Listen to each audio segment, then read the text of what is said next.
Good evening and welcome to the West Yorkshire Football Show. It is a Talktown special, and Steve's headline this week is Town beat Barnsley in damp Derby Day win. Thank you very much for that one, Steve. And Steve, how are you this week, my friend? Last week you told us about how you were buying a new fridge, and that helped us go to sleep because I put it on repeat about that conversation. What have you been looking to buy this week? Well, we bought a bed now, so we can at least eat and now sleep. So yeah, so it's all good. It's all good. We also, what else did we buy? Bought some mugs so I can have a cup of tea as well. So yeah, so that's the update. So at least you can listen back, rewind it. No, we've already got a kettle. We bought that weeks ago. Exactly, Steve. If we need to go to sleep earlier, we can watch the first 2 minutes of this. Listen about that. In fact, what we're going to do is once you do move in, we're going to do a bit of a compilation of everything you've bought while you told us on the show. From Stephen's living room. Yeah. Oh, it's going to be amazing. It'll be from my new office. I'm planning to. You can do it from your fridge, Steve. I'm sure that what were you telling us last week? It shows everything, so you can just do it from that, pal. Oliver, it's summertime. He said he's a bit red-faced. I can't see at the moment. Lighting's a bit poor at the moment, pal. Maybe you're doing that on purpose. How are you? That's the case, yeah. I mean, I'm really well. It is summertime here, so I did listen in last week. I wasn't here, so I was enthralled by Stephen's new fridge and the fact that it's a smart fridge as well. The fact that you can get expired food or something like that. That was great. But yeah, no, like I said, I've got a new lawn mower, so that's my exciting update. And I've been doing the lawn mowing, so that's why I'm a bit red-faced. But yeah, the lighting is conveniently poor at the moment, so you can't see it. So that's all good. Wow. It's a smart fridge. I've heard it's got more GCSEs than Steve. Cal, how are you, my friend? Wow. Good, oh, that were harsh. I'm very good. How are you? Hey, it's just a bit of bands. Cal, I'll be honest with you, mate. I'm tired. I've had 3 games of commentary this week. I had Friday, Saturday, Sunday, and I am ready for my bed. I've had 2 games of rugby league and a fantastic second half of football, but I'm sure we will come on to that one. I think first protocol is we did have 2 games this week. We had 2 games this week, and Cal, I'm going to come to you for the majority of it. Huddersfield Town 0, Doncaster 1. Not exactly the greatest of games by all accounts. Performance not ideal. Obviously, the goal that is scored, it's from the penalty.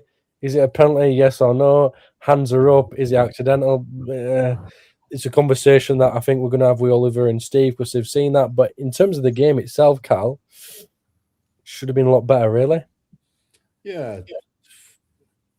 Really poor, I thought. Really. I can't tell. I mean, I watched it on the TV. I wasn't at the Keep Moat Eco Power Pleasure Dome or whatever it's called this week. But it was a real sort of damp squib, I think, is the traditional commentator's way of describing it without swearing. And that's probably the way that I would go because we were, to a man, really poor. We just did not seem up for it at all. In that first half, a better team would have absolutely nailed us. And Doncaster should have done. They really, really should have done.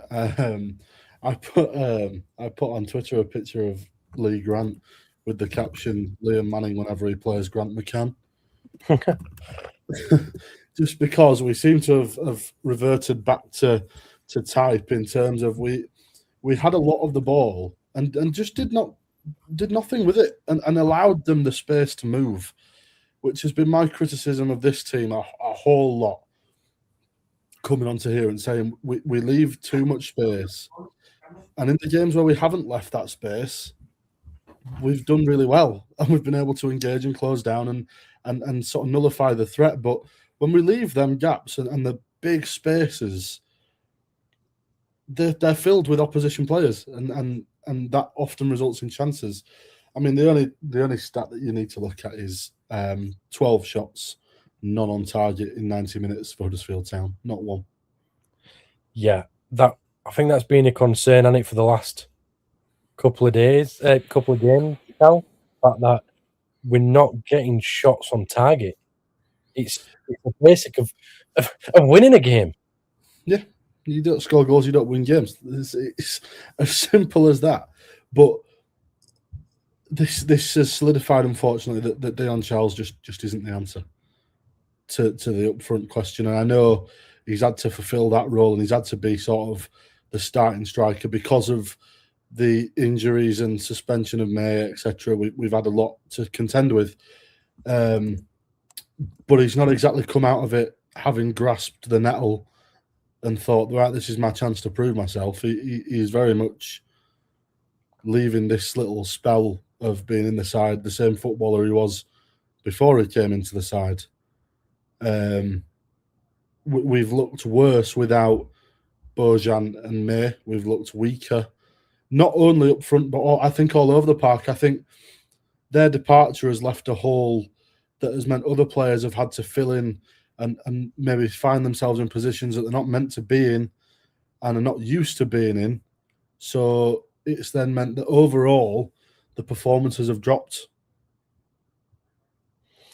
Yeah, and I mean, there's a big point that I'm going to touch on a little bit later on, and it's a bit of food for thought because, Kelly, you've obviously mentioned about the spaces and things like that. So just hold on to that for us, and I might need you to come back to the Doncaster game at some point when we do come on to it. Steve, obviously you've seen the goal, the penalty that's conceded.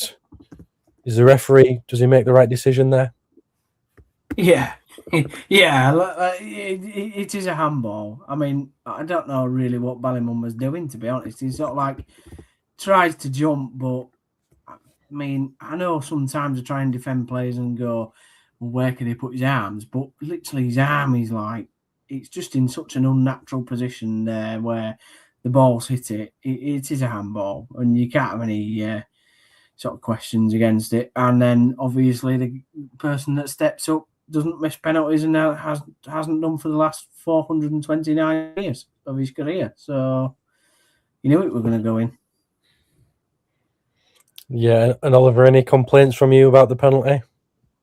Complaint? I mean, I watched the highlights and I agree with Steve. Yeah, it was a penalty at the end of the day. But and again with Cal, like Doncaster Rovers should be winning that game definitely. But anyway, it's no ifs and buts, is it really? Again, as Steve said in previous podcasts, it's the Carabao, not the Carabao, the who cares Cup, isn't it really? So that's the only consolation, isn't it? Because we should have beaten Doncaster. But anyway, we moved to the league, don't we? So. Well, that was the week before, Oliver. Obviously the league game against Doncaster, that was the one that we unfortunately lost out to as well. But hey ho, we move on. We move on to the weekend. We move on to another Yorkshire derby. A game where three of us were there. Oliver, you'll watch this one on TV. And I think, obviously, I mentioned it before the game in terms of my commentary. It was a case of, and bits and bats I do, there was a big decision to be made. There was a very, very big decision to be made. And it was made. Dion Charles was dropped, and Alpha May started after coming back from his suspension. Before we go through the team, something I should have already done, and I do apologise. Good evening, Terry, 9:30. We're all well, thank you. I hope you are too. Goodman yesterday deserved an Oscar for that. We'll come on to that. I think it's fair to say, though, protocol, if you've got a neck injury, you've got to make sure you're okay. And Dale Mellor's already put in a comment in as well, saying about, hope Liam Manning realised quicker than Lee Grant that we need two strikers up front to get more consistent results. Again, I think we're going to come on to that one a little bit later on, Dale, when we talk about shape and formation. Okay, so let's talk about shape and formation at the start of the Barnsley game, because Nichols was in goal. It was the back three of Balker, Wallace and Rowan. Sorensen and Mumba, the two wing backs. Lenson and Humphreys were in the middle of the park. Alves and Harness were playing just behind Alfie May. And I think I'm going to come to you first, Steve. You saw the lineup, you heard the lineup. What did you make of it? I think obviously the big one was what everyone's been kind of asking for is that Alfie May starts up top instead of Dion Charles. Yeah. Pretty happy really with what we had available, what we knew we had available. No surprises. Glad that Alfie May, like you said, was in. And Dion had been dropped. He's been terrible, really, particularly in the last 2 games. Absolutely atrocious. So needed to be done. And yeah, it's obviously we'll come on to talk about how that might have affected the game. But yeah, pretty happy with the lineup. Nothing. Nothing surprised me. Put it that way. Thought Sorensen deserved to keep his place. Absolutely. Oliver, you've seen it from afar, lineup wise. Do you think it was the right decision as well for Alfie May to come straight in and start? Yeah, absolutely. I mean, as Steve said, Dion Charles hasn't been playing very well, even though this is his chance to shine, and he hasn't stepped up to the plate for whatever reason. So it's now time to give another striker an opportunity up there. And like I said, May seems to be the one available to go up there at the moment. But yeah, I mean, we mentioned it before. Dion Charles is a very hard worker. He's he does his best, but again, it just hasn't been good enough in these past couple of games. And the fact, I think before this, we didn't even have a shot on goal for a while, so that kind of tells in previous games. So that kind of tells, that says it really. I mean, yeah, I'm happy. I was happy with the change. And Cal, Humphreys in a bit more of a central midfield defensive kind of role, or a box-to-box role, something, I know I've mentioned before, I think I prefer him in that one. Was that, again, something, you saw from your side of things down in the south stand, thinking, actually, it might work there? Yeah, and I think for a large part it probably did. The fact that he was brought off on 80 minutes is probably for his own sort of fitness kind of thing rather than performance. And I think it did work. He did well in terms of marshalling that sort of area of the pitch, I thought, but he wasn't helped by, at times, those around him when he's looking for the option and looking to pass the ball and move the ball and be that sort of central pivot. He's not helped by people not making the runs to where he wants the ball to be. So I think that kind of seemed to be a bit of the issue in the first half, Carl, that Huddersfield Town weren't really great and the options wise were at a minimum. Yeah, I think we really struggled to get going. We were disjointed, I thought, and I don't really know what I'd put that down to, because it was the same at Doncaster. It was exactly this. We struggled to get going, struggled to get a foothold and really sort of put our foot on the pedal. I don't know why that's become, and I hope it doesn't become a regular feature, because, as I've said, better sides can and will punish you by much more than what we've been up against in the last 2 games. So it's living dangerously slightly to play like that, but I'm not necessarily sure whether it's something that the players are consciously doing or whether it's the fact that it takes them a bit of time to get the bearings under this system. Is it a bearings thing, Steve? Could it be that? What do you think might be the issue why Town aren't starting well at the moment? I can't really put my foot on it, because all sort of like throughout the week post the Doncaster game, it was we want to start fast, we want to start in control, we want to start with real sort of high energy, as it were. And then it comes to kick off, and we don't really get that. I don't feel for the first 5 minutes we kind of we tried to press, but then again we just saw the fact that Alfie May will press somebody, and then like Shepherd say, but nobody was backing him up, and I just don't really get that. Owls wasn't in the game.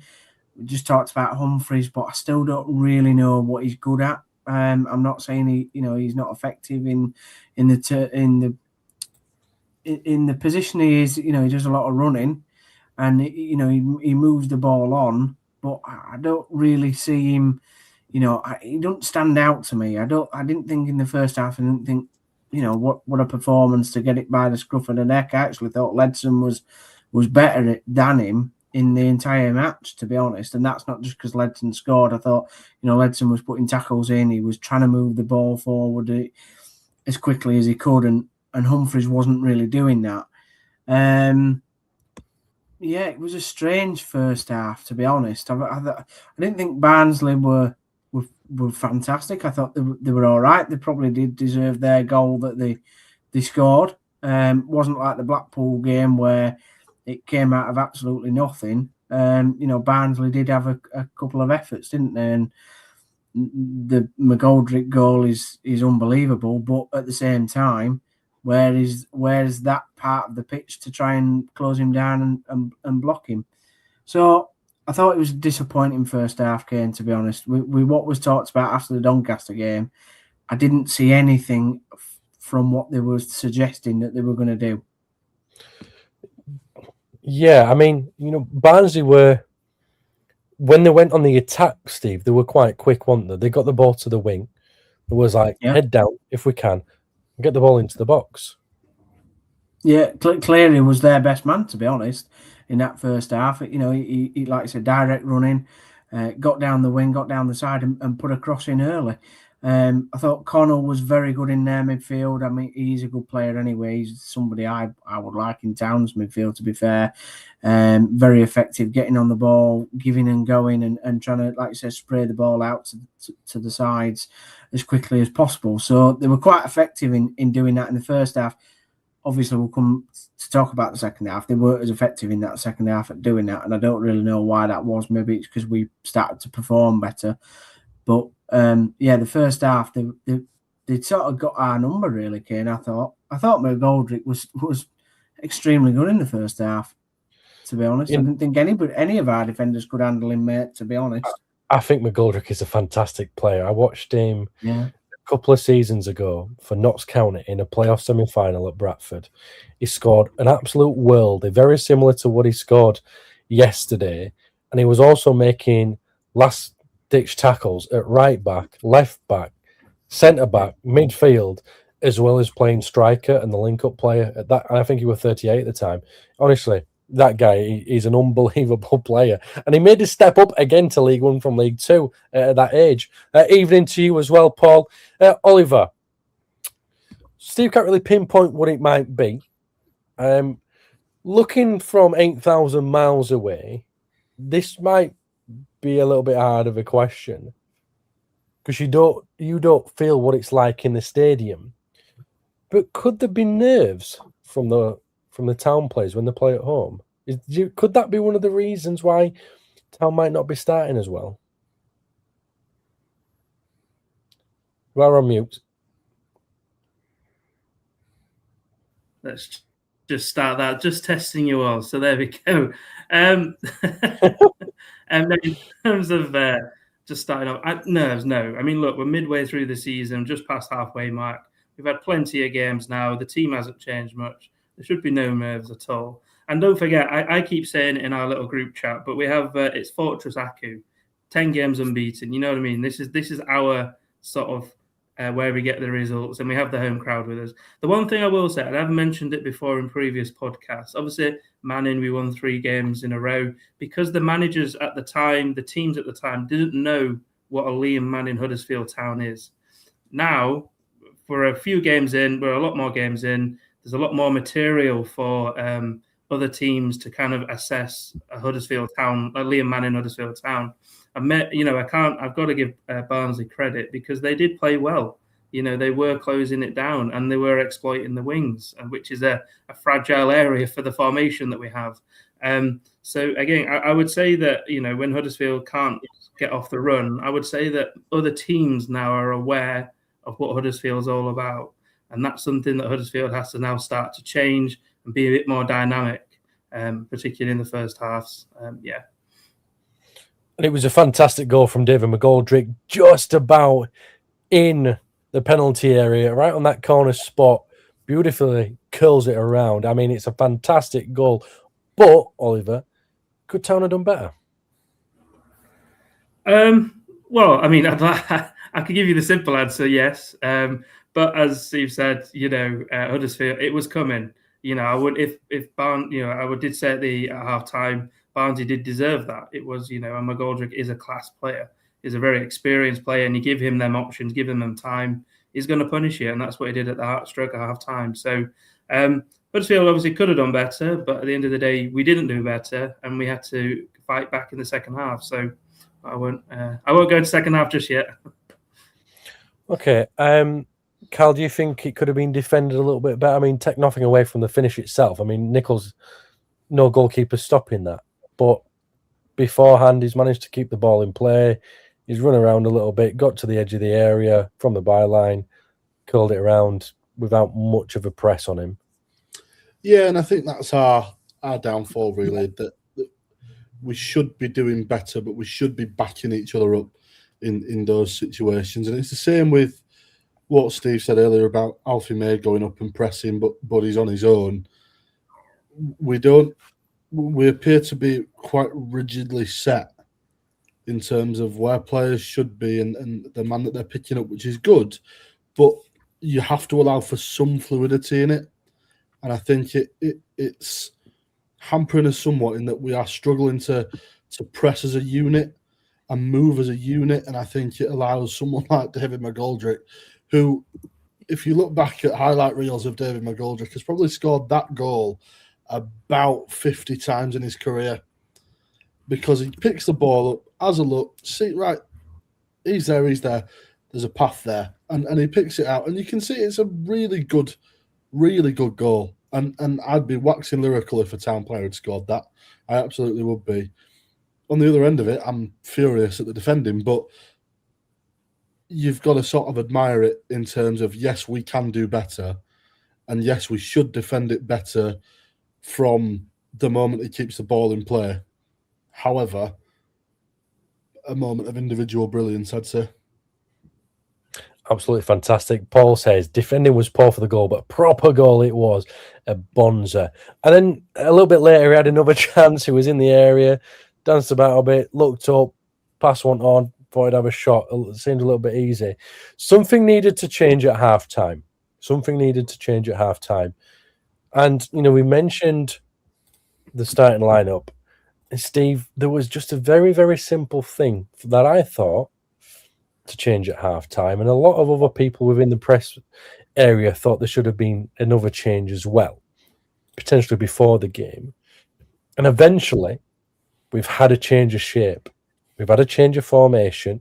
Ready for the second half. Town went 4-2-3-1.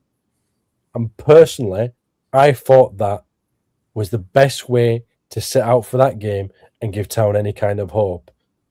And Steve, it did. Yeah, it certainly did, especially when we brought Hardy and Asher on, which I would have brought on at half-time.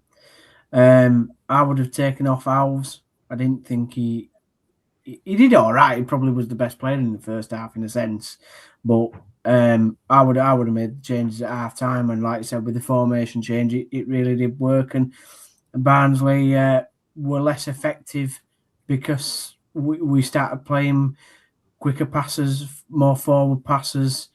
We were better with that on the ball, and in a better formation and shape. I think I've always agreed with you, but 4-2-3-1 is a system I really like. I think it's a system that adds a certain amount of flexibility to your shape. It means that you can press in certain areas. You've got certain protections in other areas. So for me, that is the formation I really love. But yeah, it certainly made a difference, mate. Definitely. It made a difference because, Carl, we talk about earlier, you mentioned about an outlet, including the Doncaster game as well.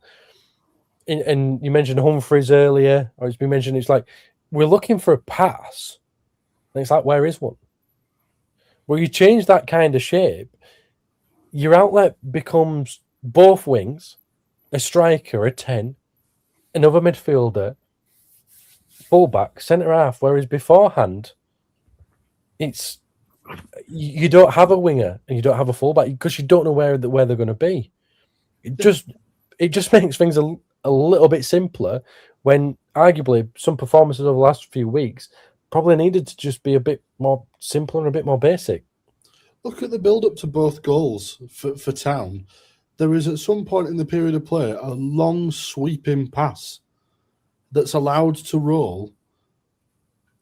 The second goal, it's straight through and like a really nice straight ball. But the first one is almost out of the middle down to the wing. We've been playing a bit too congested, and in the first half we were trying to move the ball to feet, but sort of getting stifled in being able to do that. You change the shape, and then you're able to spray these balls out left and right because you've got the options there, but you've also got players moving up with Ashia and with other players in order to offer that if the pass isn't on, there's somebody just to your left or somebody just to your right. Because everyone's there. There's they're using the width of the field with that shape. Because I don't know about snatch at chances as we were in the first half. We seem to be like so desperate to get the ball in the back of the net. Sorensen is a good one. He charged the ball down and absolutely belted one over my head. But you don't have to snatch at the chance when you think, right, even if I hold the ball up here, I can lay it off because there's a man going to be arriving in about 5 seconds' time that'll happily take the ball off me. Yeah. Sorensen was always an outlet on that right hand side. I thought he had a particularly very, very good effective second half. Like he hardly lost the ball. It's been a bit weird, hasn't it, right backs this year? Because I've really liked Gooch, but I have to admit Gooch has not been good over this last couple of weeks, and that's coincided with Sorensen having particularly very good weeks when he's come into the team. So I don't know whether it's been sort of a kick up his backside and thinking I need to start playing, like I know I can and like I did at Lincoln. So, but personally, I thought he was excellent in the second half. I thought he added an outlet. I thought his balls into the box were really good. Yeah. Excellent. Steve, do you think that because the formation, when there's three at the back, which there has been for some months now, as a wing back, it's so hard to decide whether you need to press the full back or sit back and mark the winger? Yeah, and for Sorensen particularly, he's very effective in going forward, but not the best defensively. And I think he's always in that quandary, isn't he? Questioning himself, what does he need to be doing? Where in this system, in the 4-2-3-1, his job's a bit simpler, isn't it? He can push forward and get into those positions, but he can do it when he can see a gap to do it. When there's everybody's pushed to the left, he's thinking, right, if I go now, at least I know I can get back because nobody's that quick in League One to outrun me down that right wing. I know I'm going to be able to get back. So for me, he sees things a lot simpler in that system, which helps him as a player. Just on the second goal, both goals actually, but particularly the second goal. How simple is the second goal? Simplicity is fantastic. From the throw-in, we had 4 passes and it were in the net. In the first half, we were trying to play complicated football, and in the second half, we played simple football, and simple football wins. But I just do that going forward. I don't get why we have to overcomplicate it. Yeah, I mean, we've not even got onto the goals yet. You're absolutely right. Lads, just do that. Just do that. You walk into Canal Side with a telly, you play that clip and just go, do that. Carl, he's going to go in with his smart fridge, and his smart fridge is going to have a formation on this smart fridge with sauces in. I haven't got a smart fridge. Open that fridge door. Fridge is going to tell you what you need to do. This has got yesterday's date. This had yesterday's date on it yesterday. It's got tomorrow's date on it now. I've not got a smart fridge. I've got a fridge with a water tap thing on. All right, not a smart fridge. Has it got an ice function as well? Unsmart fridge. No, it's not right, but about fridges. But I do really, it really annoys me in the second half, you could see how it worked. Steve, I've not even spoken to Oliver yet about this. No, it's fine. No. I totally agree. No, generally, this is a strange podcast because I totally agree with what Steve's saying. The only thing I would add, though, is that it seemed like Barnsley. No, you haven't even asked me a question yet. Sorry, Ken. After you. It's all right. I was going to ask you if you saw much of a change in shape on the TV, but you know what? We can talk about Fridges as well if you want. Freestyle. No, I was just going to mention. I agree with Steve.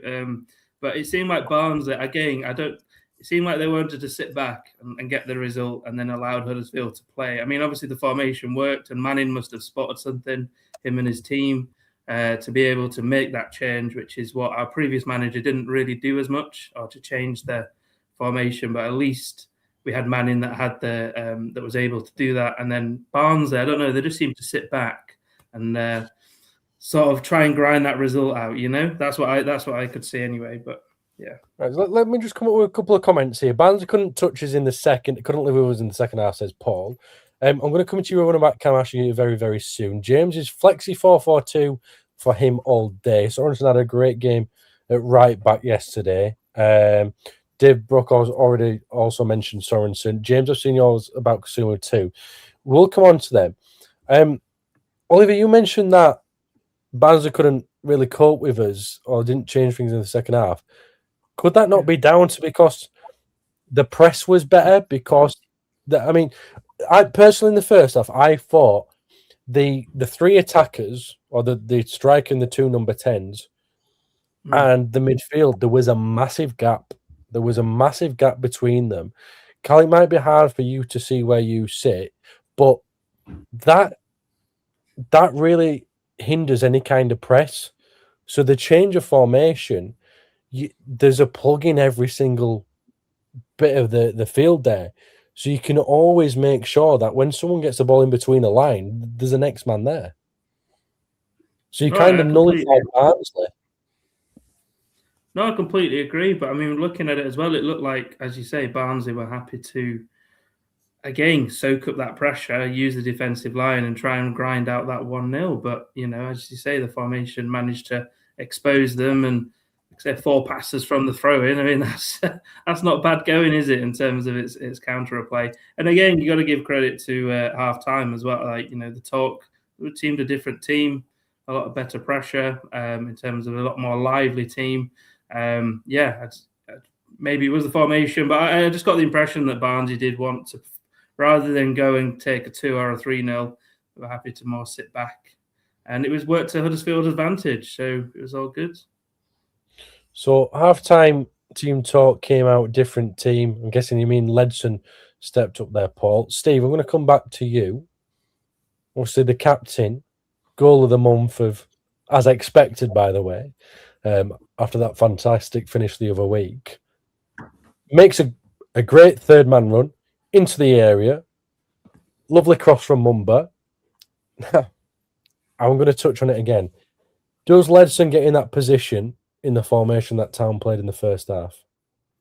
No, he doesn't. No.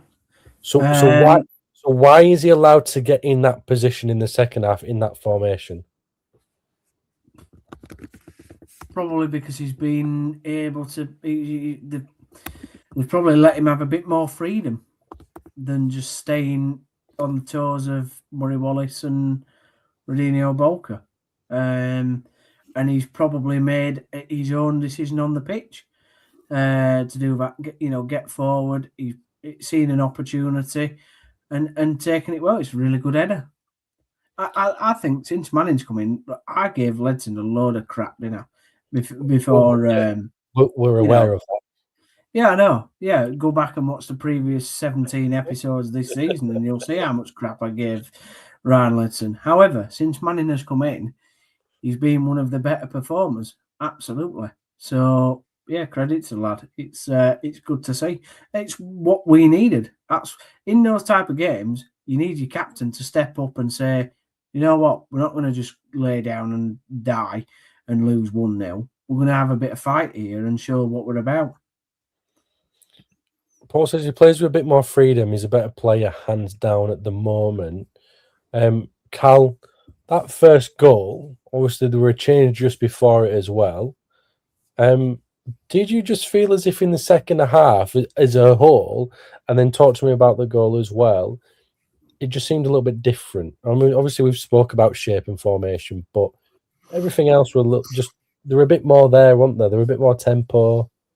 Yeah, I think I do think that the shape and the formation allows then the players to raise the tempo, and it's always the question for me of why didn't we just do this from the start? Why have we wasted 45 minutes in a system that's evidently not working when we've got the ability to change it and play like this? And maybe we need to have a 45 minutes like that in order for the system change to be as effective. I'm not sure the psychology behind it, but for me, it's frustrating as much as it is satisfying to watch the second half, because we've had to sit through 45 minutes of dross in order to be able to get to the good bit. But ultimately happy that we were able to, we now have the ability to have a second gear and ability to shift formations and tactics and bring something else, because this side has been guilty of being one-dimensional far too many times this season and last season. That was the main hang-up, I think, of Michael Duff and to a certain extent Lee Grant, that they were too one-dimensional, that they were determined to play one sort of system, and when it didn't work, we didn't have anything else.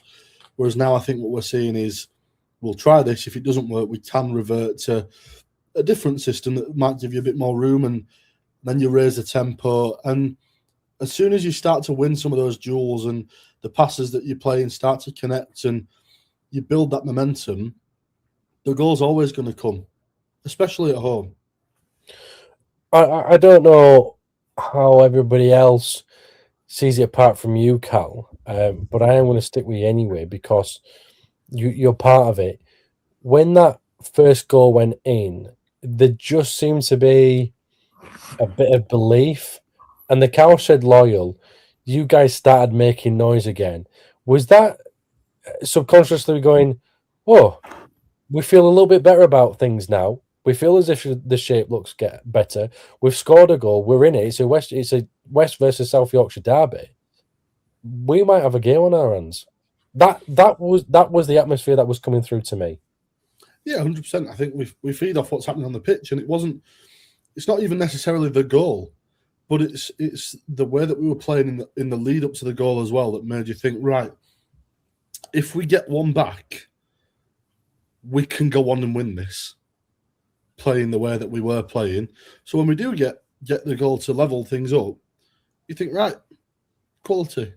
Let's keep our foot on the pedal and do everything that we can to help get the players over the line in the end. And that's what that is, I think, because it is Town Barnsley is always a good game, whether we're on the winning side or the losing side, home or away. Town Barnsley is always a great game, and we've had some crackers in the past. That might not go down as a classic, but we got the job done. And Oliver, it did seem as if after Town got that first goal, a second one was going to come. It was always going to come some way or another. And Goodman even tried to help Town at one point by palming the ball onto his own head to go behind him and off the face of somebody else and out. But it did seem as if Town had all the momentum in that second half, especially after the first goal. Completely agree. And we definitely, you could see a totally different team second half. And when that goal went in, pressure was off really to get that first goal and then go on and win it. But it was refreshing to see, because so many times this season we've been going in at the break leading and then ended up trying to grind out a result and then ended up losing it. So this time it was reversed. We were down at half time and then finally managed to get back and seize the game. And again, against Barnsley, it's a historic rivalry, isn't it? It was spanning 115 years or something stupid. So, you know what I mean? It was a good game, and like I say, you could always feel the momentum was coming to Huddersfield. Like I say, when that goal went off, the pressure was relieved a little bit, and then you could see when Cam Asher came on. Anyway, I'm sure we'll talk about it in a minute. But No, I'm going to stick with you because Paul mentioned Cam Asher again, guys. What a talent! He comes on, Oliver, and he sets up Ryan Hardy for his first goal. You know, I said to Steve earlier about Barnsley getting to be kind of direct. They get the ball forward. Then when they get to the winger, they're down the line. They get the ball into the box. That's exactly what Cam Asher did when he came on. Absolutely. I've said this in other podcasts. I'm a huge fan of Cam Asher. He's a young, fast talent. Like I say, and he'll do really, really well in a Huddersfield Town shirt. And like I say, yesterday, just proved it in how he performed. And like I say, that's what we needed to get the balls into the box. And like I say, Hardy is not fully fit yet, but what a talent as well. So he was able to finish it off. But yeah, I'm a really big fan of Cam Asher, definitely. And we've got a good talent there.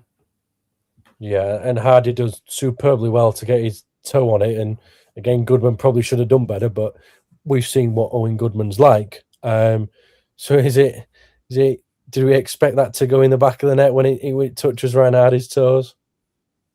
Well, like I say, he's an experienced player, Wrexham Loney or whatever. So he's doing quite well in the football. And like I say, it'll be good because he's got a point to prove. Definitely, he'll be wanting to score as many goals as possible because Wrexham could be going into the Premier League, so he'll have to claim his face in there. So he'll have to be doing really well for us. And Huddersfield need a striker, as we've mentioned, or someone to fill that role as well. So it's a win-win situation for us both. And like I say, what a strike! I would say it was a good goal there. Yeah, and Steve, it was just that bit of rawness of Asher that probably made him put that ball into the area, because I think at times we've seen a bit of a greedy Asher over the last few weeks, but that was a pure team effort, and you could see that in the reaction of Ryan Hardy when the ball was put in from Asher. After he scored, he celebrates and he goes up to him as a big hug, and it's like that's exactly what we wanted. Yeah, he's a 19-year-old kid or whatever, isn't he? He's not going to get it right all the time, and there's still a bit of doubt whether he's a 90-minute player, but by God, he's effective when he comes on, 100%. I mean, he's my type of winger, if I'm honest. He's sort of like a lad that he don't mind the physical side either, does he? You see him going into tackles and you see him, muscling up against defenders, and he's all right with a bit of argy-bargy and all that. And I like that. I think it's really good to see from a young player. He's got pace. He's got a trick. Obviously, we know he's got his Josh Koroma-esque sort of finish. I said it. I think it was last week. I said it. He'll be a better player than Josh Koroma.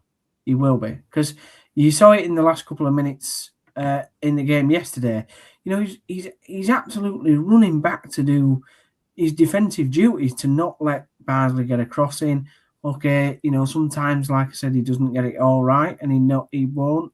And that's all a learning experience, like getting that cross in, like you've said, the rawness of it, and we need to not coach that out of it. One of the things at Town that we're very good at doing is coaching individuality out of players at Town. And we don't need to do that. So yeah, he's somebody I really like, Kane. And Cal, just on the goal as well, Hardy does superbly well. He gets in front of his defender. He knows where the net is. There's still an angle on it, but it's about being strong to hold off your man. And I think, arguably, and I've seen some of the comments in here, which we're going to go through in a moment, he was making some fantastic runs in behind, held the ball up when he needed to. He was chasing the lost ball. And arguably, with that kind of performance, even though it was only a short one, probably a little bit longer than the medical staff would have wanted, he kind of got what he deserved. Yeah, definitely. You've got to be in the positions to make the chances and score the goals. And I think being able to get yourself in them positions, especially when you're not playing at maybe 100% of what you could be, one allows Town fans to get excited and think, well, Christ, what's he going to be like when he is at 100%? But also, I think it shows a real strength, like we've said, not only in terms of physical strength, but being able to maintain that and keep that up and keep making yourself available for those cuts across and those balls into the box. And I think if we've got who we think we've got, it could be a real good outlet for Town.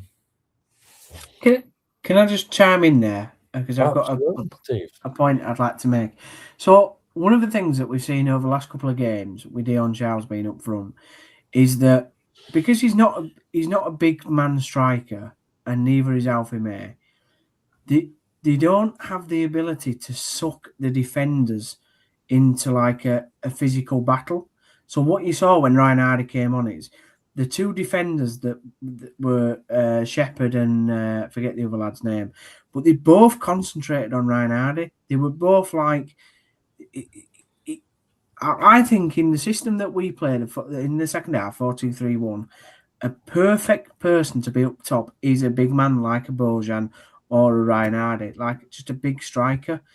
And it takes so much away from the other players that Town have. So that's why Harness got a bit more space. That's why Ashier got space when he came on. Because overthinking about is where's Ryan Hardy? We need to outmuscle Ryan Hardy. And it creates chaos in the defense, in the opposition's defense. And that to me is a really good thing. And that's what hasn't happened in the last couple of games because Dion Charles just can't do it. He hasn't got that effect on defenders. They're just like, well, we know he's gonna mess up. So we'll just get the ball back.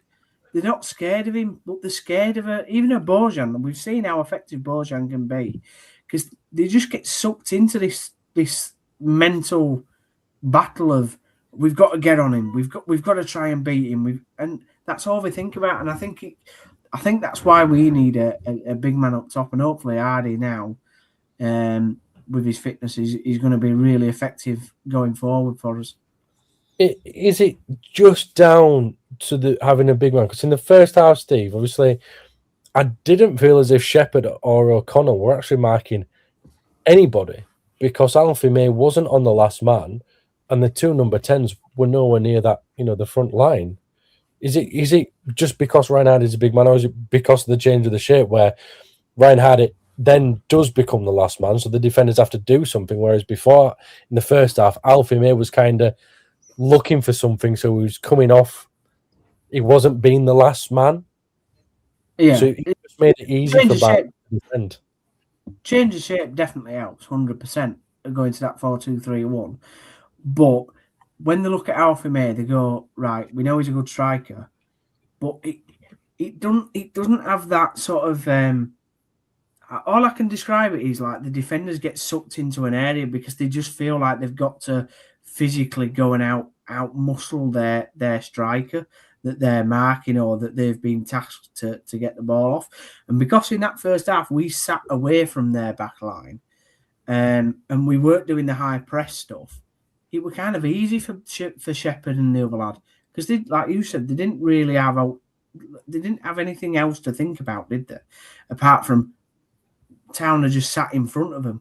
Well, when Ryan Hardy's come on, he sat in the middle of the two centre backs, and he's going, right, one of you's going to have to mark me, if not both of you, because I'm going to outmuscle you. I'm experienced, like Oliver said.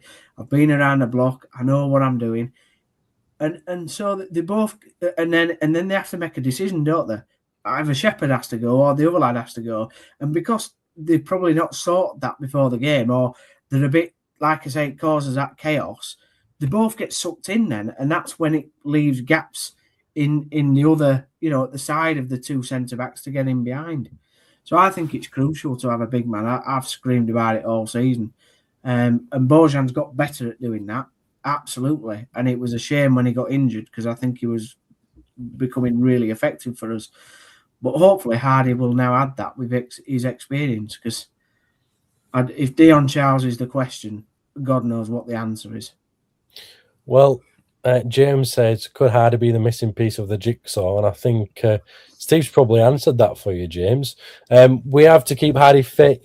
He's our poison pill, and with Bojan back soon, I think we'll be okay. Dave, I've seen yours. I'm going to come to yours in a little bit. Paul also says Hardy, he has to start.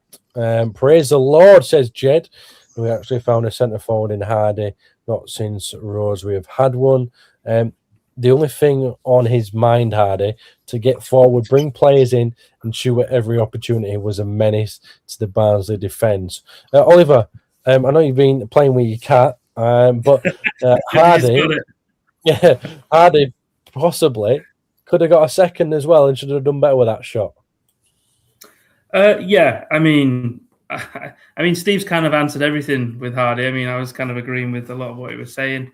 I'm surprised though. I mean, he's not. I don't think he's the angry man, as Steve would like to say.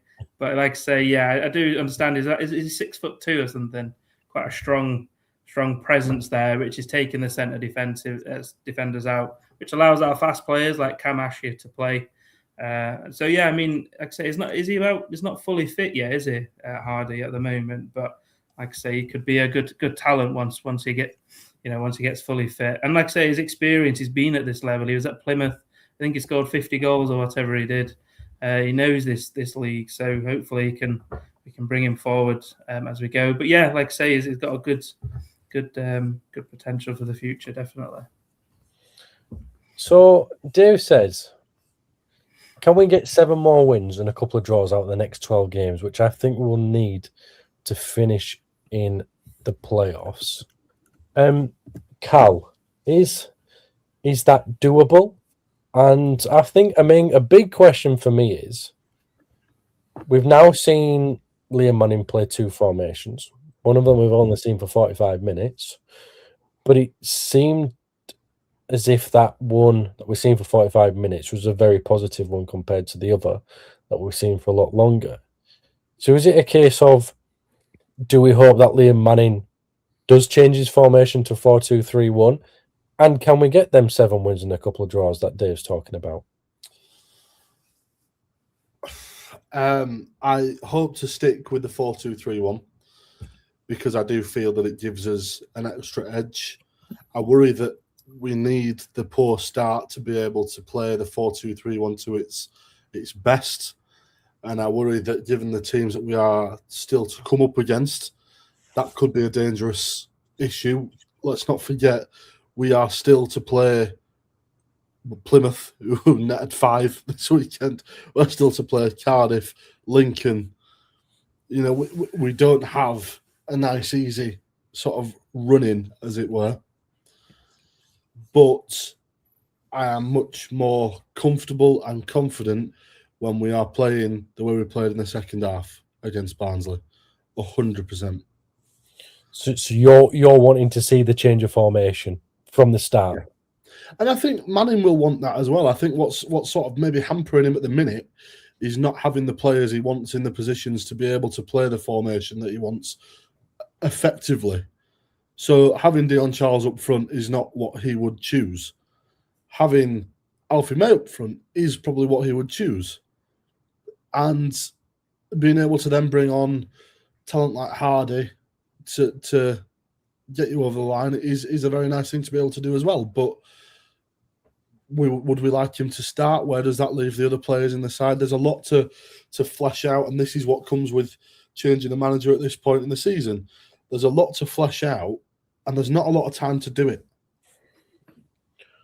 No, there's not a lot of time at all. Oliver, again, is this something that, where would you go? Because I know your views are normally different to the others. Are you sticking with the 3-5-2-1, or are you changing your formation as well to what we saw in the second half, which was the 4-2-3-1? I mean, I'd keep it the first one at the moment, because obviously that other formation that we changed up worked against Barnsley. Obviously, Manning and his team spotted sort of gaps that was being able to exploit. But our go-to formation is obviously the first one that we had at the first half. I just, the next 3 games is a good little test as well, because we got Wigan, Rotherham, and Port Vale all at the bottom half of the table. So it's a good opportunity to practice or to test this out. And then we got Lincoln, who are on absolute fire at the moment. I think they're their only unbeaten team in the Football League this year. So, I mean, and in terms of our running, and I mentioned, Carl mentioned that we've got a sort of a difficult running. But we've only got 3 of the teams left in the playoff area: Cardiff, Bolton, and Lincoln. So we've got a good potential on the run it to the end of the season. But yeah, the next 3 games is going to be quite testing because we've got Port Vale. I remember watching them. Let's see if they've improved. Rotherham as well. They're down there fighting. And next is Wigan Athletic as well. So Wigan are sort of like a difficult team to call, but them 3 games should be they are, Oliver. But are you sticking with the first formation, or are you changing it? No. As much as we're saying, yeah, I'm keeping it. Yeah, no, so you're sticking with the 3 at the back.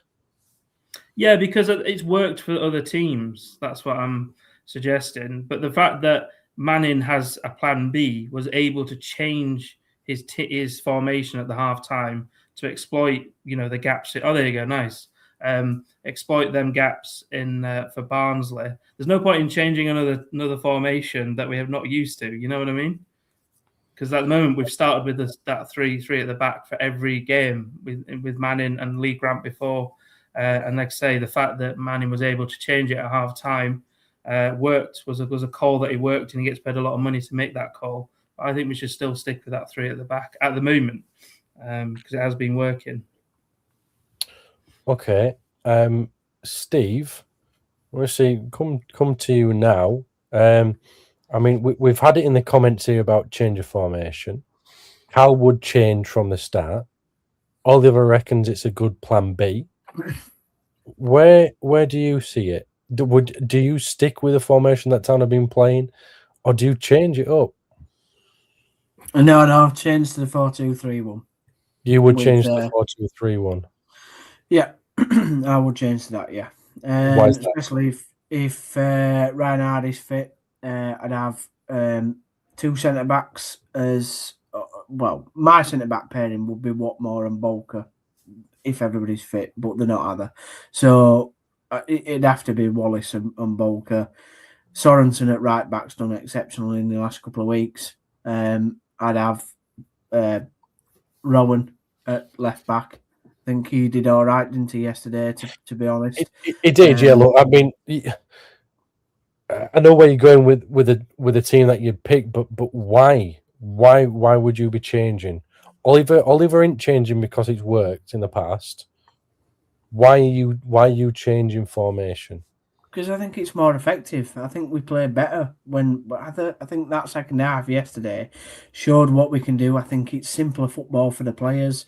It's not overcomplicating it. They don't have to do 2 or 3 jobs. We've talked about Sorensen having to, having that question of whether he should go or stay. It's just it's a lot more simpler for the football for the players, to understand. So yeah, that's why I would change. I wouldn't have 2. And by the way, in the formation, the 2 being normally sitting midfielders, I wouldn't have 2 sitting. I think that's probably where Humphreys probably will be better against alongside Ledson.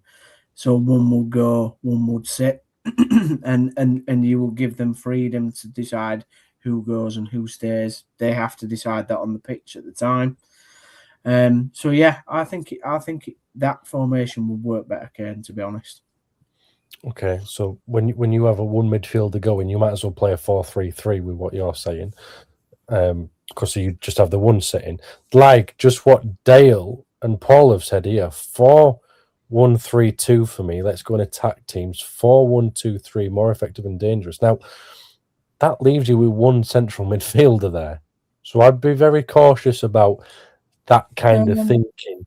In my opinion, I would not play that formation because it leaves you very, very vulnerable in the middle of the park with 1 central midfielder. But I see where the lads are coming from. It's about being able to adapt both attacking wise, defensively. When it's covering the field, aren't you, Steve? In a 4-2-3-1 or a 4-3-3. And I feel as if maybe in what Oliver's been saying, sticking with the 3-4-2-1, you're not really covering the field as such. You're a bit narrow. I just feel that, and I know what you're saying now, you're left with 1 centre midfielder, but I'd sort of disagree with that in terms of when you're defending, it's a simple five, isn't it? 4 at the back, 2 in front, and then you get your wingers to come back and such. And it should be an easy formation to go up and down the field. But then when you're attacking, as we saw, I know we're going back a while here, but it's the perfect example to use when we had Wagner with Hogg and Moy. Moy would go and help the attack. Hogg would just sit there. So, for me, it's a flexible formation, but like you said, it covers all areas of the pitch.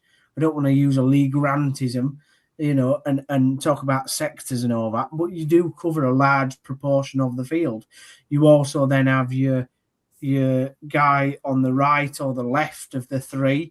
They would help out in defence. They will come back and then get forward. So for me, it's a very effective formation. I would change to that, particularly now if Ryan Hardy's getting up to speed, because I just feel it's the sort of formation that defenders don't like to play against, to be honest. And you can have, like I've just said, you can have plenty of people getting forward, but then you can have that defensive stability when needed.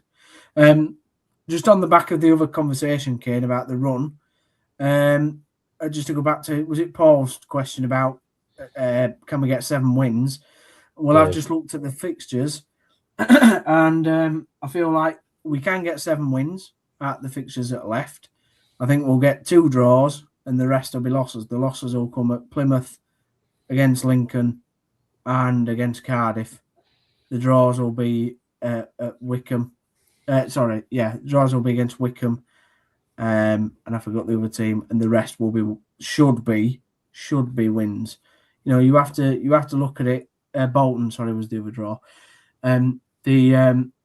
The teams that we should be beating, if we want to get in the playoffs, as Oliver said, are all sat in the bottom half of the table and are not particularly on good form at the moment. Now, the last 2 of those games are against Mansfield and Wimbledon on the final day, and obviously things can change. They might be battling to stay up, scrapping for every point that they need. But if Town want to get in the playoffs, they need to win them 7 games, I believe. Cal, anything from you on top of Oliver and Steve's comments about the formation? Just to build on that last bit from Steve there, that we have to cut out this losing to teams that we should be dispatching. We have to cut out dropping points to teams, unfortunately, and this sounds massively disrespectful and hugely entitled. And I know that Steve calls most people crap. I know that we are the old Huddersfield Town and whatever, but we should be beating teams like Doncaster with the money that we've spent and the squad that we have. So we cannot afford any more slip-ups or performances like that, because I fear for the squad in that our goal is the playoffs, and I fear that if we get there, we won't be physical enough to compete. But I fear even further that because we're Huddersfield Town and we always just sort of somehow get through the playoffs and end up going up anyway, I fear even further that if we do go up, the squad and club is not ready for the Championship. And I worry that the season that would be to come would be a really difficult season on and off the pitch. You'd have to do a big job of the physicality of this squad to I think you'd have to properly find at least 10 or 11 new players. So physicality needs to change. I don't know about that, but I do. Yeah, for the Championship, absolutely. I think it's slightly different in League One. I think you can get away with, like yesterday. Yesterday wasn't a physical battle, even though it was a Yorkshire derby. I didn't feel it was a, but when you go up to the Championship and you're playing against your Blackburns and your Prestons and your Millwalls and you're having to go to these sort of places, we know, don't we? We've got to muscle up and you've got to be physical. The Championship is absolutely relentless physicality-wise. This squad hasn't got it. It's not got it. So that would need to improve. I mean, it's lovely thoughts thinking about what's going to happen in the Championship, but we've got Wigan on Saturday. Haven't we, Oliver? That's exactly. I was thinking that. I mean, like I say, good. Nice to think about the Championship, but we're nowhere near at the moment. For the record, feel I should say I do not believe we're going to get there. Just feel I need to say for the record. We will if we get to 81 points. We will. But we're still. But in my head, we're battling for it anyway, so we could get there. Then that's probably the word. We could. There is a good chance to get there. No, in terms of like I say, Wigan. We seem to have a few good battles against Wigan Athletic, don't we? Like I say, their talisman Joe Taylor won't be playing, will he? So we could have a good potential to win there. But maybe it's too early to talk about Championship just yet. And who knows, things could change in the summer anyway. So for this year, but we'll see if we're a Championship team at the end of the season. I don't think anybody's saying that we're going up, by the way. I think we're just hypothetically talking about how this squad would need to change. Only because that's the mantra that's been chanted around the squad from the ownership and management that promotion is the goal. Yeah. Sure. Yeah. I mean, it's all right. Like I said, if we finish on 81 points, we are going up because we'll go through the playoffs, not score a goal like we previously have done in the last 4 times we've got promoted, where we finished the regular season on 81 points, got to the final, drew 0-0, got to penalties, won a penalty shootout, and Town fans have been sat on the east side of Wembley. So, yeah, it's all good. I love it when the plan comes together. Ironically, Downsy, we've signed Championship players. Paul's saying we need some consistency now to keep for the playoffs. Every game is a cup final. Thank God Taylor not playing. He was nailed on to score against us if he was able. So be interesting to see what Wigan do on Saturday. They don't have Taylor. Also had a couple of players sent off yesterday. Town to win 2-0, says Terry at 9:30. That's our first prediction. Look, guys, I don't want to spend all night talking about what could be and what might be for the rest of the season. I think what our main thing and what we spoke about tonight, and by the way, get your predictions in, please. We're going to go through them very shortly. Is that there's been a change of formation and a shape, which I think most people have been asking for by Oliver. That a lot of people now want to see, and it's whether we're going to see it on Saturday, Steve. That's the real question. And again, that'll come with, what the manager wants to do, what's his mentality. Does he believe in the adaptation of being a head coach and going with new styles to get the best out of the team? A short answer to that question is no, we won't see a difference on Saturday. He'll start with the same formation he has for the previous 5 games or however long he's been in charge. So, no, we won't see it until we're 1-0 down at our time and he reverts back. So, yeah. I don't think we'll see a formation change at the start of the Wigan match. No, Cal? No, I think we're in a position where you may see a bit of a tweak and a change, but the result at the end, I think, will be more what Wigan do rather than what we change in the build-up, because I think we are pretty set in that we will start similarly to how we started against Barnsley and sort of hope that we can catch them on the back foot and get an early goal. But if that then doesn't work, we will reserve the 4-2-3-1 for the emergency break glass scenario. Okay, got a couple of predictions in, so I'm going to go through them. The Patriot, it says Town win 3-0. Wigan 1, Town 2, says Dale. Paul says, I think we'll be 2-0 win if we play the formation we played in the second half Saturday, but I agree with Steve. We'll go, if we go behind, he will change it again. And obviously, we got Terry 9:30 saying 2-0 Town win on Saturday. So lots of positivity. And I'm sure, Oliver, you're going to keep with the positivity, aren't you, my friend? Yeah, absolutely. I mean, I think it's, as I mentioned, I can't see any goal threat from Wigan. Joe Taylor won't be playing. There's obviously a loanee for Huddersfield. He's been doing really well at the moment. So I don't know. I can see quite a positive result on Saturday, but never say never. So what's your prediction then? Oh, is that what you asked? I'm going to go with a nice 3-0 victory.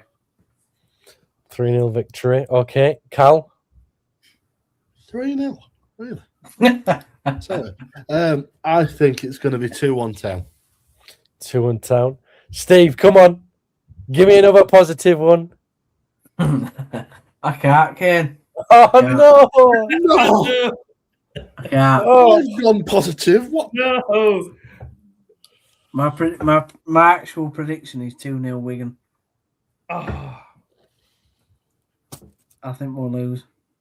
We don't do well away from home. We haven't all season. It's one of them places where I've lost my head. I hope his fridge falls on him. it's one of them. It's one of them places I have historically not seen us do well at. Yeah. No, me neither. Actually, thinking about it, I haven't. I don't see us. Just don't see a win. I'm not. Yeah, not feeling it. Not feeling it. I just think we're too up and down. Nothing against Barnsley proved to me that we've got what it takes to go to an away ground and win. well, thanks for bringing it down on the end of the show for us, Steve. There, we had a real positivity with all the positive predictions in. We had Oliver, we had Carl with positives, and Steve bringing us back down to reality. Do you know how hard I had to fight just to lose? Yeah. I'm sorry. I am sorry, lads, but I was positive about us going to Doncaster, and then we played crap. Somebody's forgetting late in May in 2017 when Natty Wells scored that winner at Wigan. No. I was there. I was also there when James Vaughan wore a mask, and they're the only two victories that I've seen us win at Wigan. I've seen us lose. Was it on New Year's Day where we went there and lost 3-1? It was horrific. Say the quiet bit out loud. Yeah. Okay, Steve. Right. Stop with your negativity. Stop it. I also saw Danny Carr play for us at Wigan. Anybody remembers him? Right. Okay. I think it's time to end. Thank you, everybody. Hope you have a wonderful week. Like, share, subscribe. You know the score. Thank you for your positivity in the chats and from Oliver and Cal. Steve, come on, brighten up for me. Brighten up. I need some positivity from you, my friend. Steve, Carl, Oliver, you've been fantastic. Hope you have a wonderful week. Thank you very much for joining us this evening. It's been a Talk Town special. Steve's headline this week was Town beat Barnsley in a damp Derby Day win. And until next time, we shall see thee.